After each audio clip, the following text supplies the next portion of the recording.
aujourd'hui l'adversaire d'Alexandre le Grand, le dernier roi de Perse, Darius III.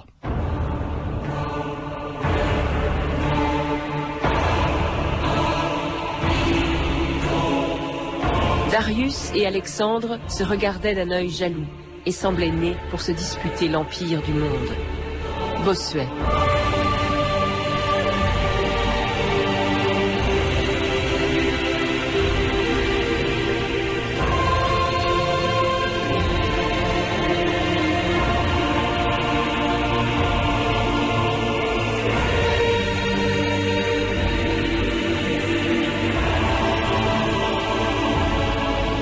D'histoire.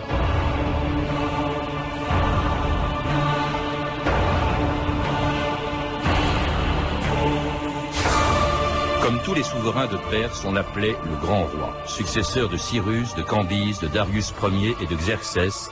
Darius III fut le dernier représentant de la famille des Achéménides, qui pendant plus de 2 siècles ont gouverné un immense territoire qui allait de la Libye jusqu'au pied de l'Himalaya et de la mer Noire au golfe Persique. De leur capitale, Persépolis, les grands rois et leurs satrapes régnaient sur une mosaïque de peuples qui ont vécu sous leur autorité pendant plus de 200 ans, jusqu'en 334 avant notre ère. Cette année-là, en entrant en Asie à la tête de 35 000 hommes, un Macédonien de 20 ans allait faire voler en éclats le plus grand empire de la terre, l'empire de Darius. Soldats, vous avez été rassemblés ici, dans la plaine où coule l'Axios, par mon père Philippe, afin d'accéder aux plus grandes gloires et aux richesses qu'aucune armée depuis que le monde est monde n'a encore atteinte ou connue. Nous conquérerons et détruirons cet empire des Perses. Rien n'est changé, si ce n'est le nom de votre roi. Alexandre! Alexandre! Alexandre! Aujourd'hui, je revendique toute l'Asie comme terre de conquête. Pierre Briand, bonjour. Bonjour. C'était l'extrait d'un péplum des années 50, le début de l'épopée d'Alexandre, qui en 2 ans, on le sait, allait conquérir l'empire perse de Darius. Alors tout le monde connaît au moins le nom d'Alexandre le Grand. Presque personne, en revanche, ne connaît celui de son adversaire, Darius III. Et personne, d'ailleurs, avant vous, n'avait jusque-là écrit sur ce roi dont on ne parle, au fond, qu'à travers son vainqueur. D'ailleurs, même votre livre s'appelle Darius dans l'ombre d'Alexandre. Pierre Briand, comme si, au fond, Darius n'avait été qu'un figurant dans cette histoire. Figurant est le terme qui convient, et nous n'avons aucun document spécifique sur Darius, ni venant d'ailleurs des Achéménides, ni venant de Grèce ou de Rome. Les seuls renseignements que nous avons qu'à travers des échos très assourdis que nous présentent les historiens d'Alexandre de l'Antiquité, qui ont écrit d'ailleurs plusieurs siècles après l'épopée d'Alexandre, à l'époque romaine, mais aucun ne s'intéresse directement à Darius, puisque tous sont concentrés sur la figure dite héroïque, ou alors une figure au contraire condamnable d'Alexandre, selon qu'on le juge positivement ou négativement. Alors ce que l'on sait, Pierre Briand, c'est que, alors qu'Alexandre en 334 n'est jamais que le roi d'un petit pays, la Macédoine et quelques villes grecques, Darius III, lui, il est à la tête d'un empire immense, qui a été fondé 2 siècles plus tôt par Cyrus, mais c'est gigantesque, l'empire perse, on l'oublie un petit peu, je disais tout à l'heure, ça va au fond de ces... Tout à fait, et même des histoires actuelles d'Alexandre oublient souvent de parler de l'adversaire, c'est-à-dire de l'empire achéménide, faisant comme si, en fait, c'était un adversaire négligeable, ce qui n'était pas le cas.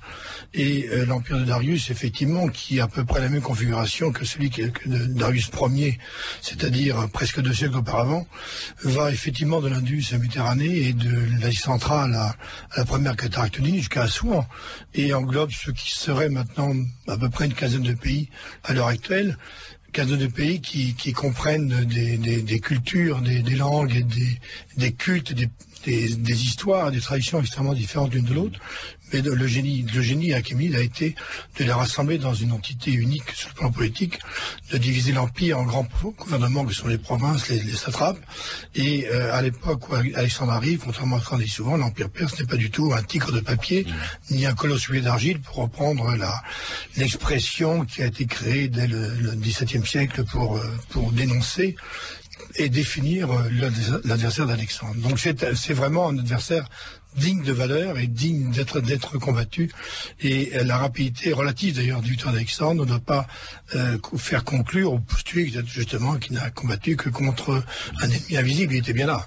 Et un adversaire dont vous le dites justement, Pierre Briand, les historiens n'ont parlé que bien après son règne. Écoutez donc les historiens de l'Antiquité sur Darius III, la revue de texte Stéphanie Duncan. Oui, le pauvre Darius, chaque fois que les auteurs anciens parlent de lui, il est éternellement celui qui a été vaincu par Alexandre. Alors sur Darius III, donc deux visions coexistent depuis l'Antiquité. Alors l'une le présente comme un grand roi, beau, courageux, mais poursuivi par la mauvaise chance. Et l'autre vision, au contraire, le présente comme un roi faible, lâche, ramolli par le luxe et les femmes. Alors l'image positive d'abord. Voilà comment, par exemple, le voit le grec Diodore de Sicile. Si Darius fut jugé digne du trône, dit-il, c'est qu'il avait la réputation de surpasser tous les autres Perses en bravoure physique. Et face à l'armée d'Alexandre, Darius, dit-il, combattait en personne sur son char, lançant ses javelots vers les assaillants. Il est courageux donc, et en plus, il a de l'allure. Darius, affirme Plutarque, surpassait tous les hommes en beauté et en prestance. Au milieu de son escadron royal, il se distinguait par sa beauté et sa haute taille, debout sur son char élevé. Alors c'est aussi ainsi superbe que le décrit un Romain, Quinte Curse. Darius, du haut de son char, dominait tout, dit-il. Alors le seul problème de Darius, donc, c'est sa malchance qui le conduira à la mort. Je suis personnellement une preuve des vicissitudes de la fortune, déclare-t-il à ses proches. Alors cette image positive va perdurer pendant des siècles, au-delà du Moyen-Âge et de la Renaissance, et même Bossuet au XVIIe siècle dira « Darius était juste, vaillant, généreux, aimé de ses peuples et ne manquait ni d'esprit ni de vigueur ». Alors face à cela, l'image négative de Darius est ancienne. On la doit d'abord à un certain Arien, un historien grec, obnubilé par la grandeur d'Alexandre. Darius, dit-il, fut plus que personne mou et peu avisé en ce qui concerne la guerre. Sa vie fut une succession de malheurs. Au combat, il se déshonora en prenant la fuite et causa la perte de son armée. Puis, banni de son propre empire et errant, il périt, victime de la trahison des siens. Alors, dans le même esprit, le Romain Tite-Live présente Darius comme le roi dépravé d'un royaume dépravé. Un roi, dit-il, traînant à sa suite une armée de femmes et d'eunuques, embarrassé dans sa pourpre et son or, paraissant bien plutôt une proie qu'un ennemi, et qu'Alexandre vainquit sans coup férir. Darius, donc, un vain épouvantail, dit-il. Alors, cette image négative va perdurer aussi, avec parfois des relents un peu nauséabonds, faisant de Darius un roi décadent, barbare, face au civilisé Alexandre. Par exemple, à la fin du XIXe, pour un historien allemand, un certain Nöldeke, Darius n'est, dit-il, qu'un de ces despotes incapables, comme l'Orient en a si souvent produit. Un commentaire sur ces textes, Pierre Briand, qu'on retrouve d'ailleurs dans votre livre qui est moins une biographie de Darius, au fond, que la façon dont l'image de Darius a évolué au cours des siècles. Tout à fait. Faire une biographie de Darius eût été une tâche impossible et ridicule, puisque nous n'avons pas de documents qui le permettent. En revanche, expliquer comment les images de Darius sont constituées depuis l'Antiquité, reprises, réélaborées à l'époque moderne et contemporaine, tout à fait intéressant. Et d'ailleurs, apporte aussi, je pense, quelque chose de neuf sur l'histoire d'Alexandre lui-même et sur la manière dont on a construit l'histoire d'Alexandre. Alors, ces textes que l'on vient de lire donnent l'impression d'abord que, puisqu'ils ont été rassemblés d'un coup, là, que les historiens anciens ont beaucoup parlé de Darius, mais en réalité, on vient de rassembler des notations éparses et qui ne donnent pas l'image réelle de l'historiographie ancienne. Ce n'est que par flash, que par coup, que tout d'un coup, les historiens anciens parlent de Darius. Mais ce qui est vrai, c'est que dans l'Antiquité, il y avait déjà deux images qui sont d'ailleurs souvent confondues dans le même auteur. Il n'y a pas vraiment d'auteurs qui défendent une image plutôt qu'une autre. Mais disons qu'il y a quand même deux images différentes. L'une qui le présente comme au fond quelqu'un qui est au fond un type plutôt sympathique, plutôt capable, mais poursuivi par la poisse. Et l'autre au contraire qui en font dès le départ un type incapable. Et puis aussi quelqu'un qui semblait en 334, quand Alexandre allait attaquer l'Empire perse, Darius ne semblait pas du tout impressionné justement par le jeune Alexandre. Pour Alexandre, écrit. Le maître de toutes les nations d'Asie, c'est moi, Darius le Perse, le roi des rois, roi des pays où l'on parle toutes les langues, a fait rassembler dans les plaines de Babylone une armée telle que le monde n'en a jamais vue afin de lutter contre toi, Alexandre. Nous te prions donc d'obéir, retire-toi, retourne dans ton pays, dans le giron de ta mère Olympias. Je t'envoie un fouet, une balle et un sac d'or. Le fouet pour te dresser, la balle pour te permettre de jouer avec les enfants de ton âge et laisser les hommes s'occuper de leurs affaires. Le sac d'or pour tes dépenses, car on m'a dit que tu étais pauvre. Sache que j'ai plus d'or que l'or qui poudroie dans les rayons du soleil. Tu n'as donc aucun besoin de te rendre en Asie pour le voler. Alors je sais pas si cet extrait de Péplum est fidèle à la réalité. Ce qu'il y a, c'est que c'est vrai qu'au début, Darius n'a pas de raison de s'inquiéter, au fond, de la menace d'Alexandre. Il est à la tête d'une immense armée. Pourquoi d'ailleurs est-ce qu'Alexandre s'en prend à la Perse? C'est parce qu'elle est riche? Oui, alors, dans l'extrait qu'on vient d'entendre, lu par Richard Burton, je pense. Oui, c'est moi, enfin, sous-titré. Oui, sous-titré, en tout cas. L'auteur de scénario a mêlé des extraits des historiens anciens et d'un texte très intéressant qui est né au IIIe siècle de notre ère Alexandrie, qui s'appelle le roman d'Alexandre. Et l'histoire de la balle ça, c'est dans le roman d'Alexandre. Mais peu importe. Pourquoi Alexandre se posait la Perse? C'est d'abord que son père avait déjà pensé et que tous les plans étaient déjà... Philippe II avait déjà pensé, avait déjà mis au point. Et que, au fond, l'opposition entre la Grèce et la Macédoine et la Perse était très ancienne et qu'il y avait eu plusieurs expéditions grecques contre la Perse, mais que Alexandre je pense, a sauté un saut psychologique en étant le premier à concevoir réellement l'idée d'une conquête de la Perse, de l'Empire achéménide. Et c'est le premier, certainement, dans l'Antiquité à l'avoir eu. Même son père, probablement, n'avait jamais pensé à conquérir l'Empire de la Méditerranée jusqu'à l'Indus. Quand vous parlez du contentieux, Pierre Briand, entre les Grecs et les Perses, il faut rappeler que toutes les villes de la côte est, enfin de la côte, ouest de l'actuelle Turquie, Éphèse, Milet, etc., étaient des colonies grecques, mais qui faisaient partie de l'Empire perse. Et c'est une des raisons pour lesquelles Alexandre comptait les récupérer. Et d'ailleurs, c'est là qu'il remporte, dès qu'il débarque, sa première victoire, qui est la victoire du Granique, contre une armée perse pourtant apparemment beaucoup plus forte. C'est la première victoire d'Alexandre. C'est la première victoire d'Alexandre, et c'est là où beaucoup de choses se sont jouées, parce que face à lui, effectivement, l'armée c'est pas le grand roi n'est pas là, Darius n'est pas là. Il a confié comme c'est l'habitude d'ailleurs, la charge à ses satrapes d'Asie mineure, qui est commandée par le plus important d'entre eux, et l'armée perse est plus puissante, plus nombreuse, que l'armée d'Alexandre. Il y a même des mercenaires grecs, il faut rappeler. Oui, cette armée, c'était même nom, c'était un grec qui se battait contre Alexandre. Il y a des mercenaires grecs dans l'armée d'Alexandre, dans l'armée perse, comme il y en a dans l'armée d'Alexandre d'ailleurs, puisque le mercenaire grec est un trait récurrent de l'histoire des armées au IVe siècle en particulier. Quant à savoir, si vous me posez la question, vous ne m'avez pas posé, mais presque posé, de savoir pourquoi Alexandre a remporté la victoire là ou ailleurs, j'aurais beaucoup de mal à vous répondre, parce qu'en réalité, les choses qu'on a sur les batailles sont extrêmement confuses, contradictoires, et à part d'être un spécialiste de wargame, que je ne suis pas, je ne suis incapable de vous répondre. Et on n'a que des réponses, évidemment, qui sont souvent les mêmes dans les sources anciennes. Il a gagné parce qu'il était le plus héroïque, le plus puissant, celui qui avait les plus grandes qualités. Mais en réalité, personne ne sait pourquoi Alexandre a remporté la victoire. Alors la victoire dont vous parlez, c'est celle du Granique, c'est la première bataille, la première victoire d'Alexandre. Et puis un an plus tard, donc, s'engage une deuxième bataille, beaucoup plus importante, celle-là, c'est la bataille décisive, à Issos, c'est au nord, je crois, de la Syrie, ou au sud de la Turquie actuellement, et cette bataille, Darius y participe lui-même d'ailleurs, prenant un risque considérable. Il n'était pas au Granique, mais il est à Issos, qui est une des plus grandes batailles de l'Antiquité. Voilà, je ne sais pas si c'est la victoire décisive, parce qu'il y en a une troisième après, c'est difficile de dire que la bataille décisive, mais ce qui est vrai, c'est que pour la première fois, Darius a réuni l'armée royale, c'est l'armée composé de tous les contingents de l'Empire, dont il prend la tête, bien sûr, il est conseillé par de nombreux généraux, et il s'embarque dans une stratégie qui apparemment, une tactique en tout cas, qui lui fut défavorable, ne sachant pas utiliser, apparemment, du moins d'après les sources anciennes, la supériorité de sa cavalerie. Au lieu de choisir un espace plan et très vaste, il choisit au contraire de s'embarquer dans un espace resserré qui lui fut fatal. Toujours est-il que la conséquence, c'est que Darius ne peut s'enfuir, et il laisse pratiquement ouverte la route vers la Phénicie. Aujourd'hui, c'est la bataille finale. Aujourd'hui, la Grèce sera vengée et l'Asie entière nous appartiendra. Ses richesses seront entre nos mains et nos épreuves seront terminées. L'ennemi nous est supérieur en tout, mais l'armée macédonienne est telle que même si moi, Alexandre, je devais tomber en combattant, vous n'auriez perdu qu'un seul homme. Et l'armée perse est telle que si sa tête était tranchée, le reste du corps périrait avec elle. Par conséquent, Macédoniens, quand nous chargerons, n'ayez qu'une seule pensée. Tuer Darius. Tuer Darius.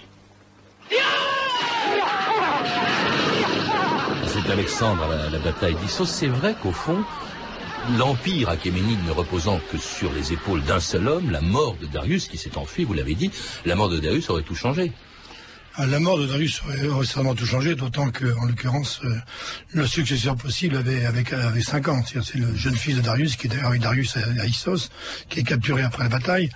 Et c'est bien la raison pour laquelle, d'ailleurs, les Perses avaient pris toutes les mesures traditionnellement pour protéger du roi, et que le roi n'était pas mis en première ligne, mais qu'il était un peu l'arrière, et dès qu'il y avait un danger qui se précisait, et que sa vie pouvait être en danger, ou que même il pouvait être capturé, aussitôt on avait pris les mesures de manière à le faire revenir en arrière, et à éviter justement la situation que vous venez d'évoquer. Bataille très célèbre d'ailleurs, parce qu'on la retrouve dans tous les livres d'histoire, étant donné que c'est, je crois, un des seuls portraits connus de Darius, et même un des rares d'Alexandre, c'est la fameuse mosaïque de Naples, où on voit la tête d'Alexandre face à Darius. Il a peur, d'ailleurs, ces 2 portraits figurent sur la couverture de votre livre, Pierre Briand. Mais alors, ce qui est étonnant, c'est qu'immédiatement après Issos, Alexandre, petit à petit, d'abord se dirige vers l'Égypte. Il va conquérir l'Égypte, qui est une satrapie de l'Empire perse. Le satrape d'Égypte se rend devant Alexandre, et on a l'impression que les uns après les autres, tous ces satrapes de Darius III, tous les satrapes l'abandonnent.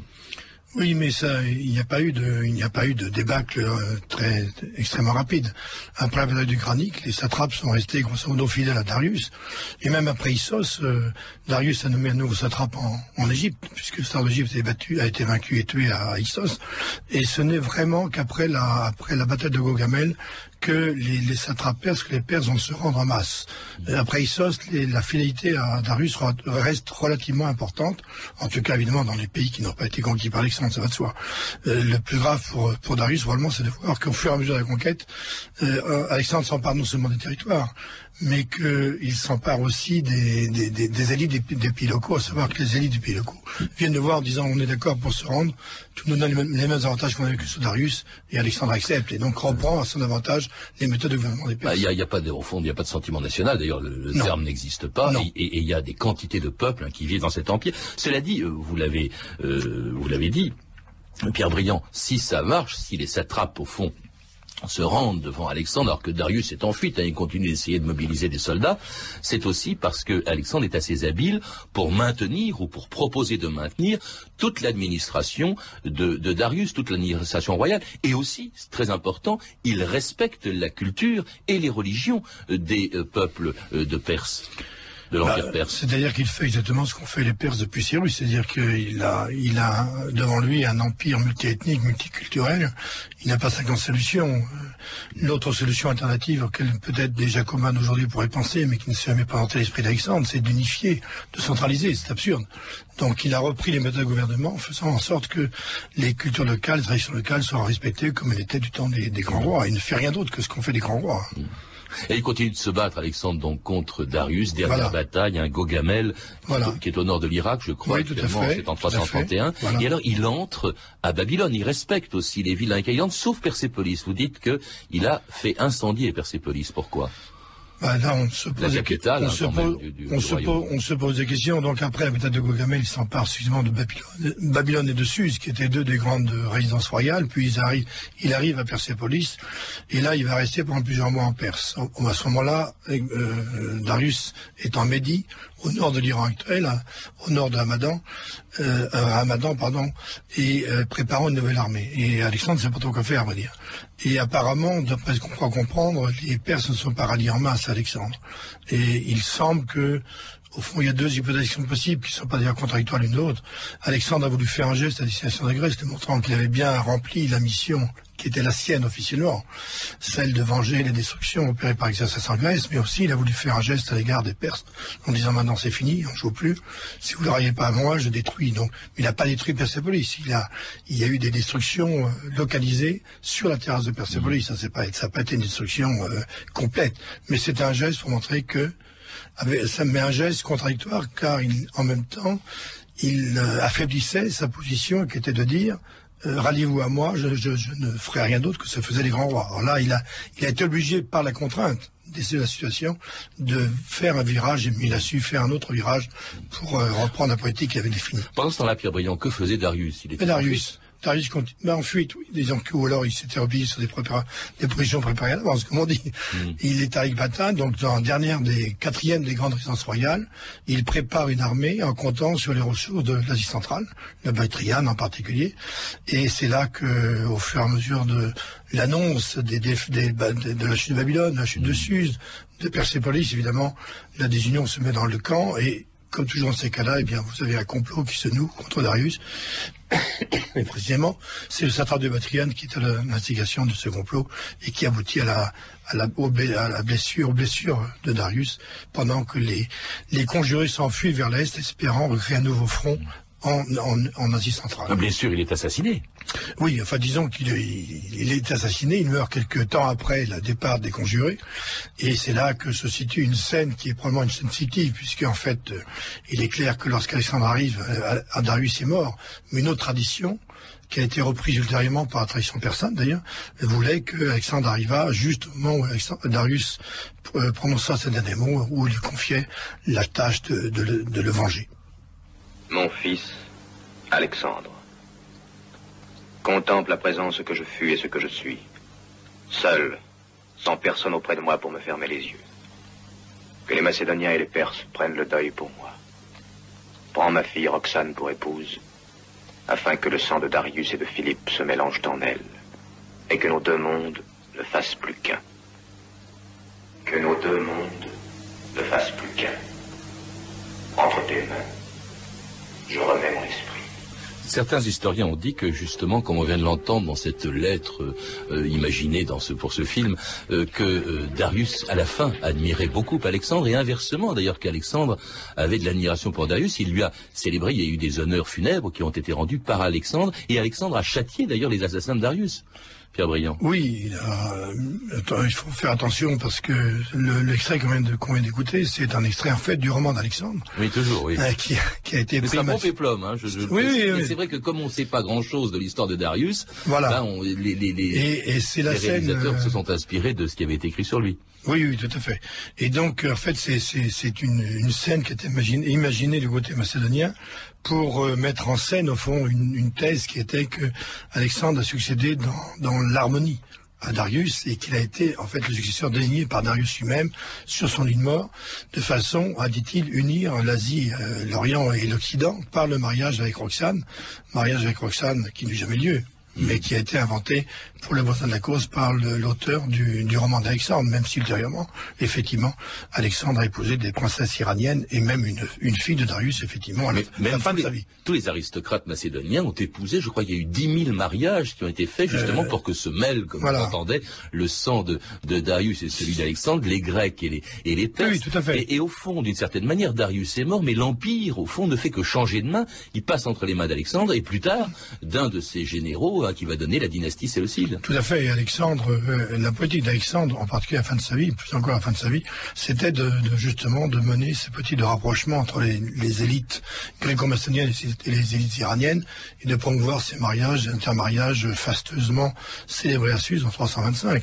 Et parce qu'Alexandre avait compris une chose, c'est qu'il ne pourrait jamais administrer un empire aussi immense avec les seuls Macédoniens et qu'il fallait le secours de ceux qui constituaient la colonne vertébrale de l'empire achéménide, c'est-à-dire l'aristocratie iranienne et perse. Cela dit, l'empire d'Alexandre était beaucoup plus éphémère au fond que celui des Achéménides, dont le dernier représentant était Darius. Aujourd'hui, j'aimerais savoir, Pierre Briand, vous le mentionnez à la fin de votre livre, qu'est-ce qui reste dans la mémoire des Iraniens, c'est-à-dire le berceau de l'empire perse, de cet empereur, de Darius, enfin de ce grand roi, dans un pays qui aujourd'hui est musulman, mais l'islam n'est arrivé que plusieurs siècles, 10 siècles à peu près après Darius. Oui, c'est un empire musulman, mais c'est un pays musulman, mais c'est un pays iranien et perse. C'est-à-dire qu'on continue à parler la langue des anciens Perses, même si c'est le persan moderne. Les Persans d'aujourd'hui ont l'image de l'histoire à travers ce qu'on a pu toujours appeler en Iran le livre des rois, la succession des empires, la succession des rois, et l'opposition entre Darius, Dara et Alexandre n'est qu'un chapitre parmi d'autres, et où est présenté justement un Darius dont l'image est peu favorablement présentée, parce qu'au fond c'est un mauvais roi. Le Shah d'Iran voulait quand même, en restaurant Persépolis, restaurer la grandeur de l'Empire Certes, perse. il pensait à Cyrus, certainement pas à Darius III. Et donc Darius III n'est pas un bon roi, mais la fin de l'histoire est celle qu'on a dite dans le roman d'Alexandre aussi. Et c'est Alexandre arrive alors que Darius n'est pas mort, et Darius le prend dans ses bras et lui confie l'empire, et lui confie sa fille à marier, et lui confie au fond la destinée de l'Iran. Merci Pierre Briand de nous avoir rappelé donc ce personnage un peu oublié que l'on retrouve dans votre livre, qui n'est pas à proprement parler, je le répète, une biographie, mais au fond la façon dont les historiens ont traité le personnage de Darius III. Donc ce livre s'appelle Darius dans l'ombre d'Alexandre, un livre publié chez Fayard. Vous êtes également l'auteur d'une histoire de l'Empire perse, publiée également chez Fayard. Vous avez pu entendre des extraits du très bon film de Robert Hossein, Alexandre le Grand, distribué en cassette par Warner Home Video, et un film d'ailleurs que la chaîne de télévision TMC diffusera ce soir à 20h50. Enfin, samedi 20 septembre à 12h35, France 5 diffuse aussi un documentaire de Serge Tignerès dans lequel notre invité, Pierre Briand, parle d'Alexandre et de Darius. Donc le 20 septembre à 12h35 sur France 5. Vous pouvez retrouver tous ces renseignements en contactant le service des relations avec les auditeurs au 0892 68 10 33, 34 centimes d'euros la minute, ou consulter le site de notre émission sur franceinter.com. C'était 2000 ans d'histoire. À la technique, Edwin Caron et Dimitri Granov, documentation Virginie Bloch-Léné et Claire Tesser, revue de texte Stéphanie Duncan, une réalisation de Anne Kobilac. Une émission de Patrice Gélinet. Deux mots encore sur les nombreuses réactions provoquées par l'émission d'hier sur Fidel Castro, et parmi elles celle de quelques auditeurs qui nous ont reproché d'avoir noirci le portrait de Castro. Alors, nous n'avons fait que rappeler des réalités. J'en suis désolé pour les auditeurs qui ont été déçus, mais on ne peut pas à la fois s'indigner, par exemple, des violations des droits de l'homme dans le Chili de Pinochet, comme nous l'avons d'ailleurs fait la semaine dernière, et puis fermer les yeux sur ces mêmes violations des droits de l'homme quand elles se produisent à Cuba. Demain, dans notre émission, à la veille des journées du patrimoine consacrées cette année au patrimoine spirituel,